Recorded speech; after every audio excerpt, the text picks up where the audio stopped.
Black History Talks, the Jazz Cypher Project, a conversation about the Black American cultural heritage of jazz. We hope this project will serve to preserve this important music form and nurture a new vanguard generation of jazz musicians, enthusiasts, and supporters to help carry this cultural legacy forward.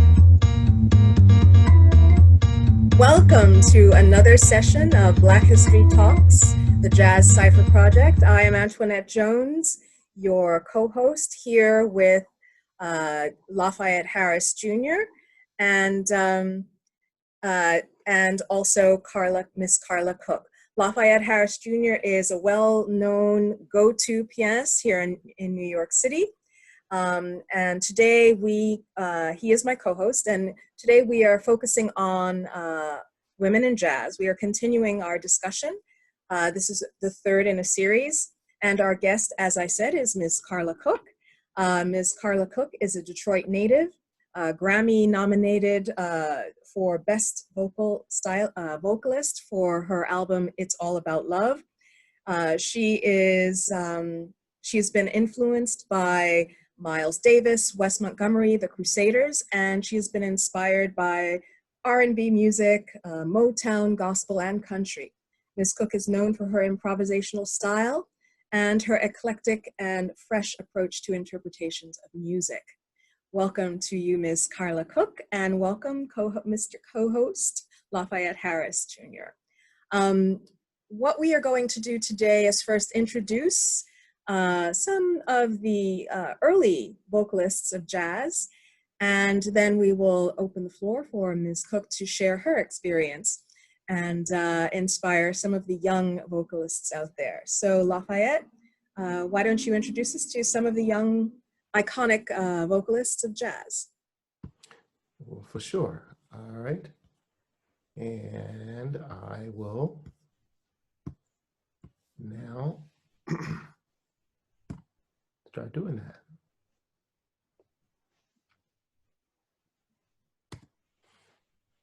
And the first lady we would like to talk about is none other than Miss Mamie Smith.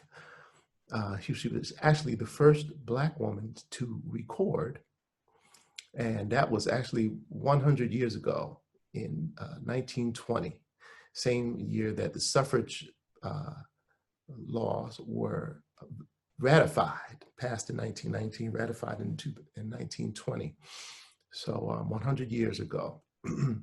And the song that she recorded was, one of the songs that she recorded that year was Crazy Blues, written by African-American composer, Mr. Perry Bradford. He wrote and composed for the OK record label, and he introduced them to Miss Mamie Smith. And that record was so successful that within the first year, it sold over 1 million copies. And it was actually bought by many African Americans. And that popularized the race records market because they realized that they had this whole separate market that Blacks could support. So I'm going to play this, let you hear this tune. It's just a snippet of it. It's called The Crazy Blues.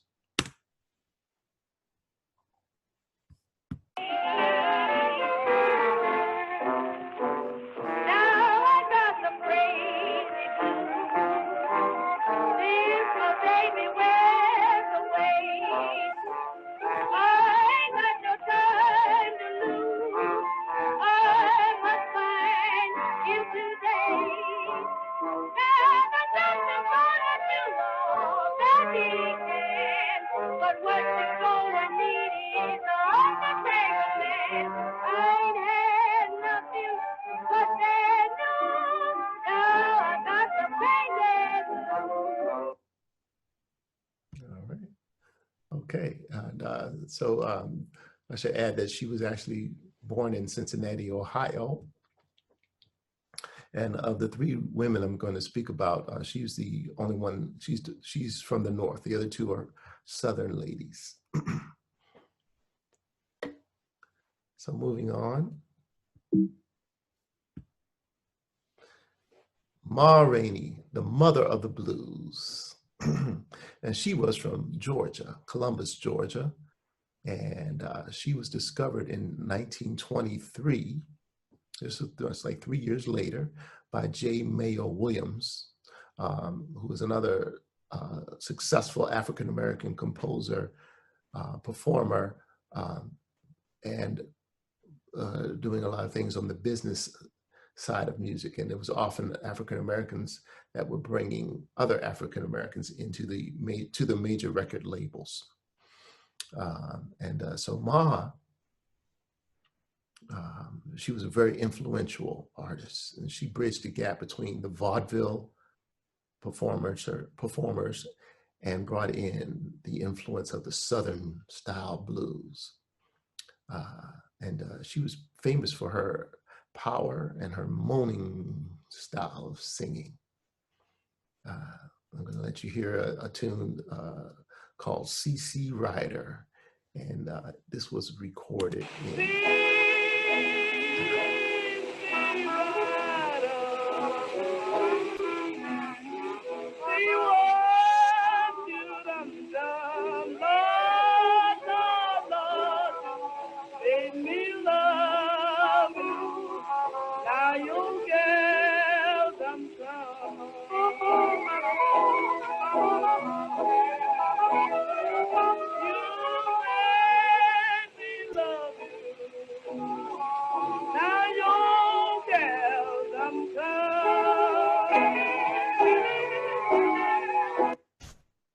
Yes. Mm-hmm. Yeah, I was about to add there that it is a 12-bar blues, and a lot of the early blues recordings and compositions weren't necessarily 12 bars.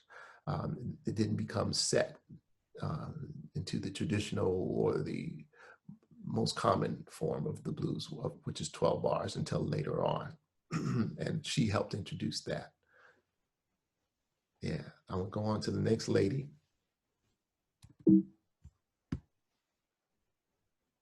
The Empress of the Blues, Miss Bessie Smith. And she was from Chattanooga, Tennessee. I guess that's considered the South, right, Carla? Okay. She was the most popular blues singer of the 1920s and the 1930s. And she had an enormous influence on all the subsequent blues singers and many of the jazz vocalists. I know she had a big influence on Miss Billie Holiday. And she was popular up until her untimely death in the car accident in 1937. One of her famous blues recordings, or actually her first one, was a big success. The same year as Ma Rainey, 1923, Downhearted Blues. And it was a tune that had been recorded the year before by the great Alberta Hunter, who lived a long time and had a long career. And they were both involved with Mr. Mayo Williams. As a matter of fact, Mayo Williams ended up stealing the publishing rights from Miss Alberta Hunter. Now, Bessie was a versatile singer, so she didn't just sing the blues, and we're going to demonstrate it with this one song. It's called Alexander's Ragtime Band, and the format is not a blues format, but it's more of a ragtime format. You won't hear the whole song, but usually with the ragtime format, you'll get like 3 or 4 sections, 16 measures each section. So check this out. Listen to the bugle call.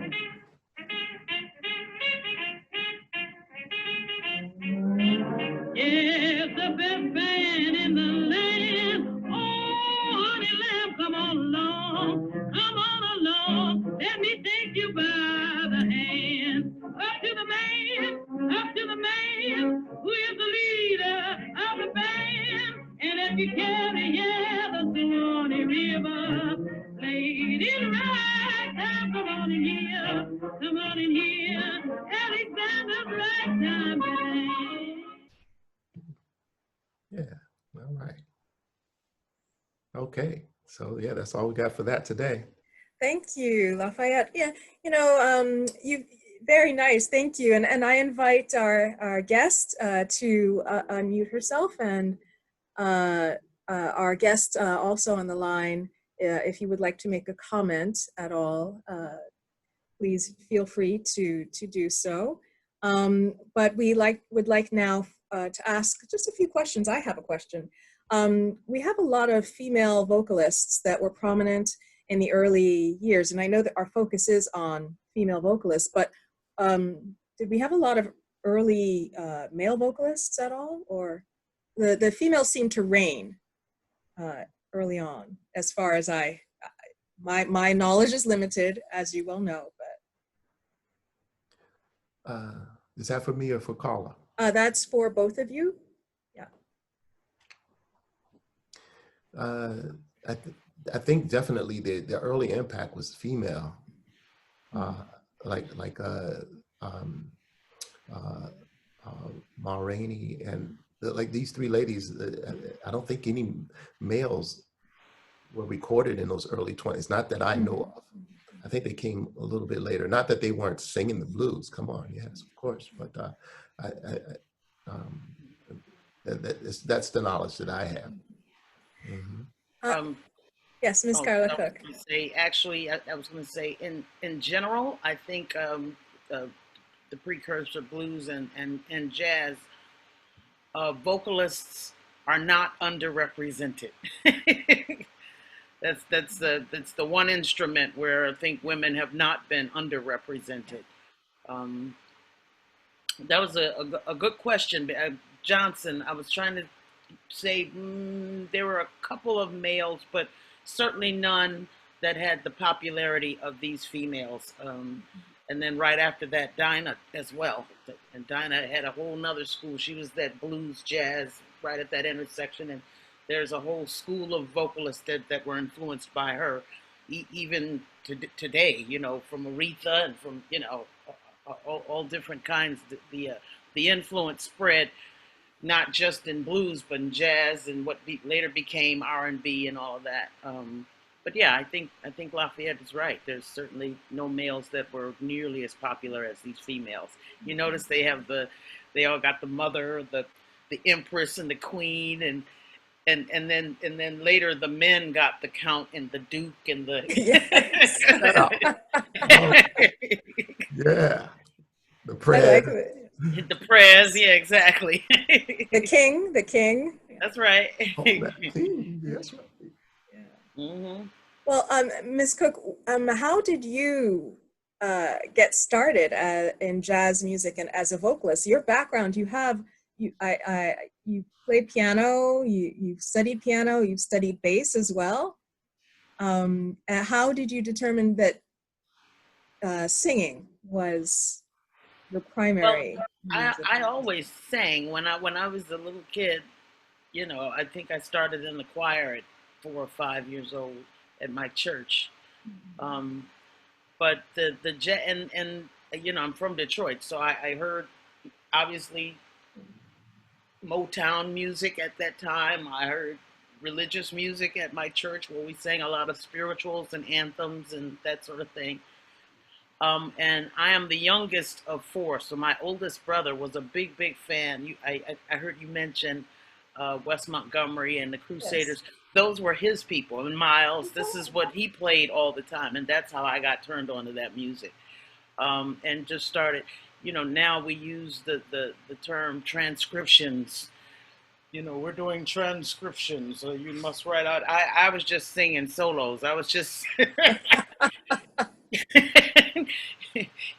I guess you get to charge a lot of money at a university if you say transcriptions, as opposed to I just learned this song off the radio and that's what, Yes. But yeah, that was my introduction to this music. So I always loved all different kinds of music, but this music struck me in a way. Well, the idea. I remember learning that Ella Fitzgerald, when she took a solo, it was different every time. That was like, wow. The idea, improvisation was just like, wait a minute, what do you mean it's different every time? where's it coming from? You know, that I was fascinated by that. So I knew early on, I knew, you know, by the time I hit junior high, I knew I wanted to sing this music. But I also don't think it's to the exclusion of everything else, or at least the influence. Put it that way. I love this music. I love the swing. I love a good jazz standard. I love all of that. But it doesn't mean that I get to put down my Parliament Funkadelic, or now I have to shun, you know, anything else that I happen to really love. I love all kinds of. I studied classical voice for several years, and I still love that as well. But and that technique is still valid and really great for singing anything, any kind of music if you want to preserve your instrument. So, yeah. Yes, thank you so much. I love that comment that you made, that you said Ella Fitzgerald made about music and singing differently every night. That just it speaks to the art that is live music, because each night is its own work of art, a rare and just its own work of art. Since we've introduced the Empress, the Queen, and the mother of jazz, mothers of jazz, these great iconic women, can you tell us what you believe distinguishes today's vocalists from the earlier vocalists from the origins of jazz? Well, jazz or blues? Both. Well, vocalist stylings for jazz and blues, let's say. Well, I think the one difference would be the content. You know, you sing about what your life is like at that moment, and our lives are different, obviously, now from then. I was listening to the blueses that Lafayette was playing, and there's a common theme. There's always somebody gone missing, or, you know, can't wait for you to come home. And so the themes of what we sing about now, the younger vocalists that are out there today, they sing about whatever, and that's a beautiful thing. That's another part of the freedom of making this music. I think a lot of their techniques are quite the same, and also I can usually hear when the masters of this music aren't in their own box. There's a progression, and so I always say, you know, for anyone who wants to do something fabulous and new, that's great, but you got to start with the masters. You have to learn. I love purple, but you have to learn blue and red first. You know what I mean? And so the ones that I think that are having the greatest success have listened to the masters and just sort of taken their place in the succession of this music. Mr. Harris, do you have as a pianist, as an instrumentalist, do you have a comment here to add on you know, what distinguishes the vocalists of earlier years to vocalists today? Do you agree, concur with Ms. Cook's assessment? Yes, definitely. What I'm hearing from vocalists today is you can't get away from the influence of vocalists of the past, and there are so many other musical influences, popular music, classical, that a lot of very creative artists blend different styles in to jazz. I want to say, okay, like Cassandra Wilson, who I would call a straight jazz singer, but she brings in influences of pop, influences of really down home sounding blues, you know, which a lot of jazz singers do not get into. So there are so many creative ways to utilize the legacy, if I may say, by fusion of different styles, or some people come up with their own stuff. Leon Thomas was a singer that I don't think he sounded like anybody. He was considered to be avant-garde, but he was popular. Yeah, yeah, right, Carla? Somebody like Andy, I just thought you said Leon Thomas. All I could think was Andy Bay. There's a voice that nobody has that voice. that. Yeah. He's still working. Yeah. Yes. And he riffs way hipper than most of what you hear today from the young folks. Yes. And he's 80. Mm-hmm. Wow. Yeah, so there's always room for creativity. That's one of the greatest things I love about this music is that it's how creative you want to be. You want to can you make it sound sensible? Go ahead. Let's hear you try. I love it. So these are the icons, right? But a lot of people don't know their names. Younger generation don't know how early should we introduce these icons to our younger generation? Their music introduction and music education is limited in school, if existent at all. How can we keep this going and introduce them? I have a theory that the swingingest time in a child's life is third grade. Third grade. That's simple. I worked at a school, Roosevelt, in Washington Roosevelt Elementary School in Long Island. I did a jazz program out there for about 4 or 5 years, and it's all elementary, all different ages. But the magic was in the third graders. I think it's an age where you just enjoy music because you love it.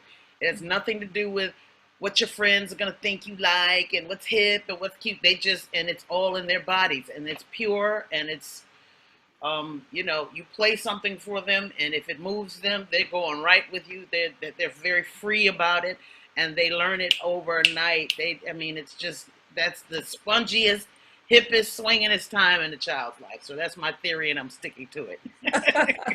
Okay. Third grade swingers, love it. Third grade swing. That's right. Yes. I was even influenced to bring some music back into my repertoire that I taught them. I'm thinking, wow, I was watching them singing. I'm like, why did I stop singing this in a mellow tone? I just never seen. They were in a mellow tone. I mean, they just were there, and I'm like, you're right. This is great. Oh my. You've mentioned the technique is still the same, the technique from the earlier periods and the techniques that are used now.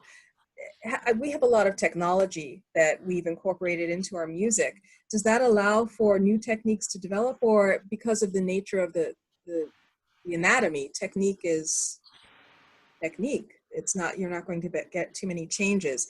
How have vocalists extended their technique to connect with the jazz today, new jazz listeners today, who are used to electronic sound and all of the different music that we have? I think just a well-trained voice is just a well-trained voice. There's no technology that's going to help you do that. It's just like any other instrument. You need to sit down, do your warm-ups, do your scales, all of those things. You still need to do all of that, and there's no technological substitute for that. That said, I think there are always new vocal exercises. People are always discovering new things that the voice can do. In European classical music, for instance, the female voice, they're always just simply training you to sing as high as you can. I like to train the whole voice, sing low too, use your entire range. And then because it's jazz, you have the choice to use all of it. But I'm more concerned with using your voice in a healthy way.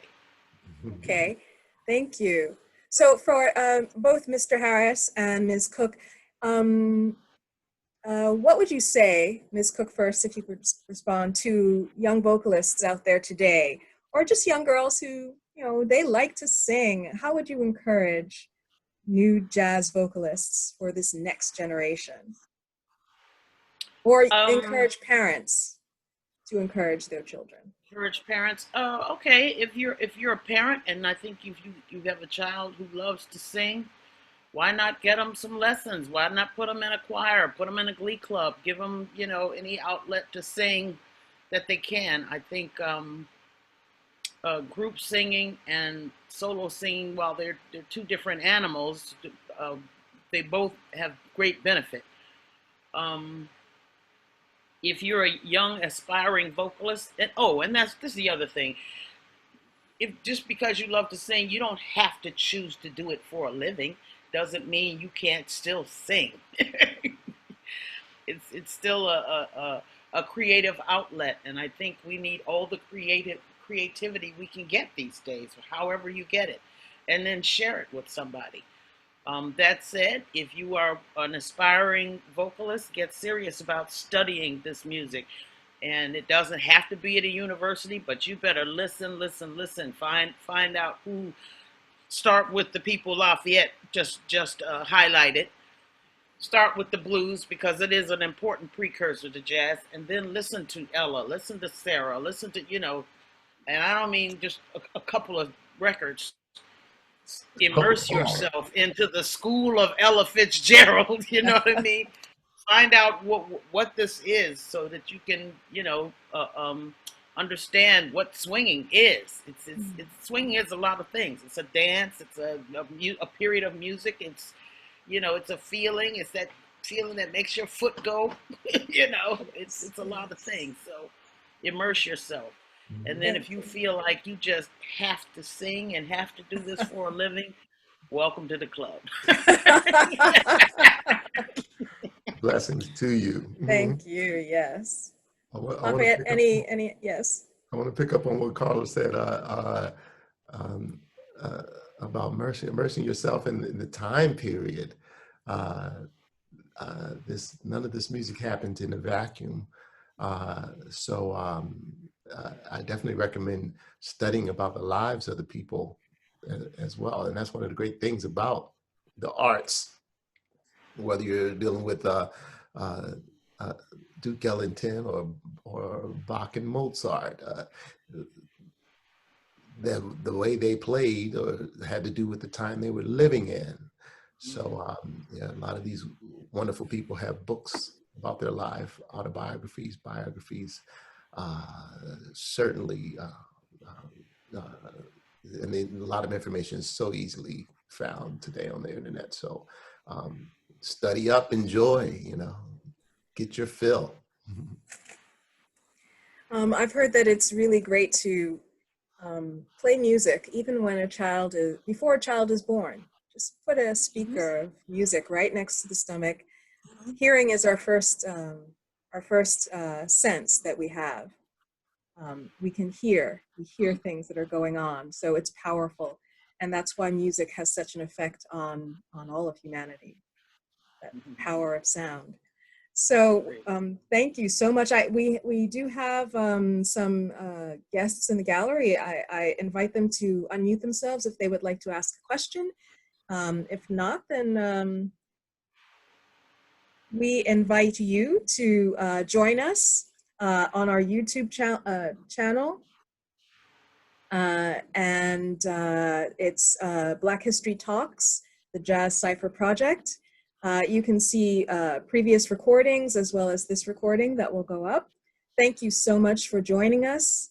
That's all we have time for today, but we look forward to more sessions of this Jazz Cypher Project. We welcome you. Thank you so much, Ms. Cook, for joining us and for sharing your knowledge. Continue to teach the young ones, the third graders. If you have an opportunity, I don't know, find one I'll try to find one on the street and play something on my phone.